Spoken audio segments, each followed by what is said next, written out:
Hi everyone, welcome back to my channel. I am Aarti Kaushik, your tutor again here with another video. And इस video में हम बात करने वाले हैं बाई सबस्ट्रेट एंजाइम की। ये जो टॉपिक है ये हमारा HPSC PGT बायोलॉजी के सिलेबस में दिया गया है। स्ट्रक्चर ऑर्गेनाइजेशन ऑफ सेल और structure organization of animal I think is the name of the unit. तो उसके अंदर हमारे जितने भी टॉपिक हैं वो हम कवर कर चुके हैं। ये टॉपिक बचता है एंजाइम्स वाला, जिसमें हमारी एक्टिवेटर और इनहिबिटर यानी कि रेगुलेशन ऑफ एंजाइम एक्शन हमारा भी बाकी है। उसके अलावा जो लास्ट सेकेंड टॉपिक है वो है हमारा बाई सबस्ट्रेट एंजाइम।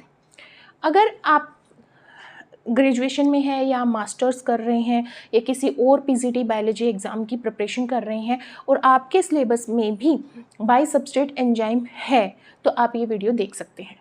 तो बाई सबस्ट्रेट एंजाइम होता क्या है? एक ऐसा एंजाइम जो दो सबस्ट्रेट पे एक्ट करता है, मतलब उस एंजाइम की कैपेबिलिटी होती है कि उस एंजाइम से दो सबस्ट्रेट बाइंड हो जाए, इसीलिए इसको बाई सबस्ट्रेट एंजाइम बोला जाता है। तो an enzyme that catalyse a reaction involving two substrate, जो एक ही सिंगल रिएक्शन में दो सबस्ट्रेट से बाइंड होके उनको प्रोडक्ट में कन्वर्ट करता है, वो होता है हमारा बाई सबस्ट्रेट एंजाइम। जैसे फॉर एग्जांपल यहाँ पे कोई एंजाइम हो E, तो वो E A से भी बाइंड करे और B से भी बाइंड करे। या तो क्या हो सकता है, इस एंजाइम के अंदर इन दोनों ही सबस्ट्रेट को बाइंड करने के लिए एक सिंगल एक्टिव साइट हो। अगर सिंगल एक्टिव साइट होगी तो एंजाइम कैसे बाइंड करेगा? पहले A को बाइंड करेगा, A का प्रोडक्ट बनाएगा, फिर B से बाइंड करेगा, B का प्रोडक्ट बनाएगा। या फिर ये हो सकता है कि इस एंजाइम के अंदर दो एक्टिव साइट हों, जिसकी वजह से ये दोनों सबस्ट्रेट एक साथ इस एंजाइम से बाइंड करें और एक साथ प्रोडक्ट में कन्वर्ट हो जाए। A का P प्रोडक्ट बन जाए, B का Q प्रोडक्ट बन जाए। तो ऐसे एंजाइम को जिसके अंदर या तो दो एक्टिव साइट होती हैं या वो सिक्वेंशियल ऑर्डर में या हमारा कह सकते हैं पिंग पोंग मेथड के थ्रू क्या करता है, 1 बाय 1 सबस्ट्रेट से बाइंड करके उनको प्रोडक्ट में कन्वर्ट करता है। ऐसा एंजाइम क्या कहलाता है? By substrate enzyme. For example मेरे पास हेक्सोकाइनेज है। हेक्सोकाइनेज हेक्सोज के ऊपर एक्ट करता है, ऐसे सैकराइड्स के ऊपर जिनके अंदर 6 कार्बन प्रेजेंट हो, और काइनेज है तो ये क्या करता है, फॉस्फेट ग्रुप को बाइंड कर देता है 6 कार्बन कंटेनिंग शुगर के ऊपर। तो हेक्सोकाइनेज दो सबस्ट्रेट का यूज़ करता है अपनी रिएक्शन को परफॉर्म करने के लिए, ग्लूकोज और एटीपी का हाइड्रोलाइसिस करके ये क्या गेन करता है, फॉस्फेट, और फॉस्फेट को फिर ग्लूकोज से बाइंड कर देता है, जिसकी वजह से ग्लूकोज 6 फॉस्फेट बन जाता है। तो यहाँ पे हेक्सोकाइनेज ने भी दो सबस्ट्रेट करे यूज़, इसलिए ये क्या हो गया, by substrate enzyme. Next example है लैक्टेट डिहाइड्रोजिनेज। ये पायरुवेट को कन्वर्ट करता है लैक्टेट में, बट ये यूज़ करता है NADH का। तो यहाँ पे पायरुवेट तो लैक्टेट में कन्वर्ट हो जाता है और NADH हमारा NAD पॉजिटिव बना देता है। तो यहाँ पे भी दो सबस्ट्रेट यूज़ हो रहे हैं, तो ये भी क्या है, बाई सबस्ट्रेट एंजाइम। इसी तरह एस्पार्टेट अमाइनो ट्रांसफेरेज एंजाइम होते हैं। जैसे एस्पार्टेट अमाइनो ट्रांसफेरेज है तो ये दो मोलिक्यूल के ऊपर एक्ट करता है, दो सबस्ट्रेट के ऊपर एक्ट करता है, aspartate and alpha keto glutarate. Aspartate को ये कन्वर्ट कर देता है ऑक्जेलो एसीटेट में, ये फर्स्ट प्रोडक्ट बन गया, और फिर अल्फा कीटो ग्लूटारेट को ये ग्लूटामेट में कन्वर्ट कर देता है, जो कि सेकेंड प्रोडक्ट बन जाता है।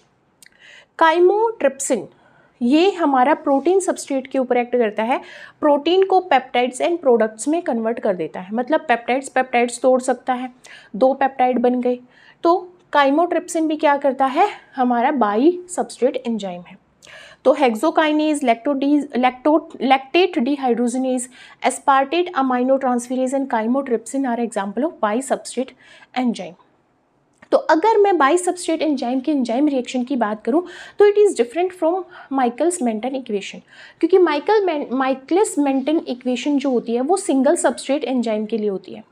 अगर मैं दो सबस्ट्रेट की बात करूँ, बाई सबस्ट्रेट एंजाइम की बात करूँ, तो यहाँ पे जो रिएक्शन का रेट है या रिएक्शन की वेलोसिटी है वो दो सबस्ट्रेट की कंसंट्रेशन पे डिपेंड करेगी, यानी कि A एंड B दो पे डिपेंड करेगी, और ये क्या है, हमारा कांस्टेंट।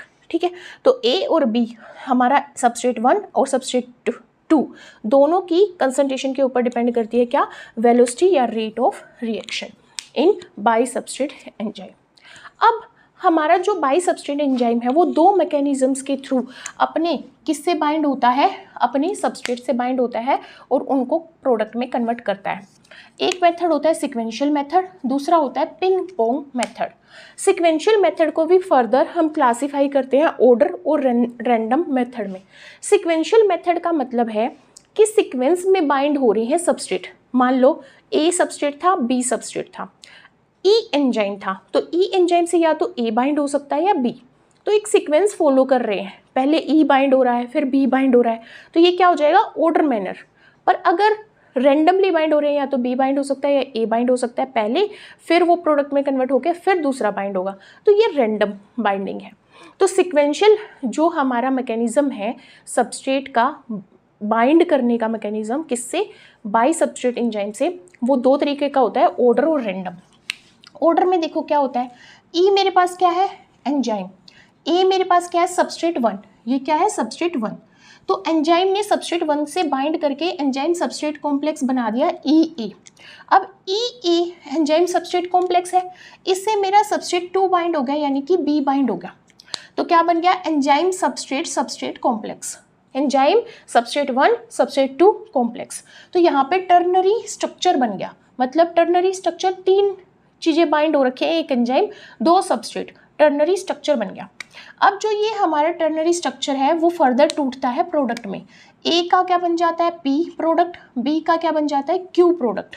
तो एंजाइम तो यहाँ पे अनचेंज्ड हुआ, एज इट इज बाहर आ जाएगा आउट ऑफ द रिएक्शन, और ए सबस्ट्रेट पी में कन्वर्ट हो जाएगा, पी प्रोडक्ट में, बी सबस्ट्रेट क्यू प्रोडक्ट में कन्वर्ट हो जाएगा। तो ये क्या था, ऑर्डरली मैनर में हमारे सबस्ट्रेट यहाँ पे एंजाइम से बाइंड हो रहे थे। पर जब रैंडम की बात करती हूँ, अच्छा जब ऑर्डरली सीक्वेंस की बात करती हूँ तो यहाँ पे एग्जांपल आता है लैक्टेट डिहाइड्रोजिनेज का, ठीक है।